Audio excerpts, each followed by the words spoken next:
السلام علیکم ورحمۃ اللہ وبرکاتہ ناظرین، آج ہم ایک ایسے اہم موضوع پر بات کرنے جا رہے ہیں۔ اگر ہم ان باتوں کو اپنی زندگی میں لے آئیں تو ہماری جو دنیا کی زندگی ہے یقیناً وہ جنت بن جائے گی۔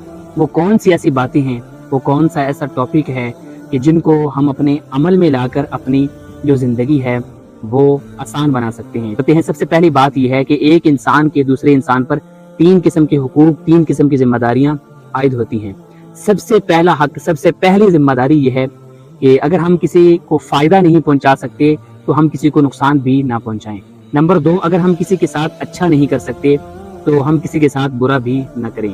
نمبر 3، اگر ہم کسی کی تعریف نہیں کر سکتے تو کسی کو تنقید کا نشانہ بھی نہ بنائیں۔ یہ 3 باتیں ایسی ہیں، اگر ہر بندہ ان باتوں پر عمل کر لے، ان باتوں کو اپنی زندگی میں لے آئے تو ہمارے جو معاشرے کے مسائل ہیں وہ انشاءاللہ العزیز ان باتوں سے حل ہو جائیں گے اور ہماری جو زندگی ہے وہ بہت ہی آسان ہو جائے گی۔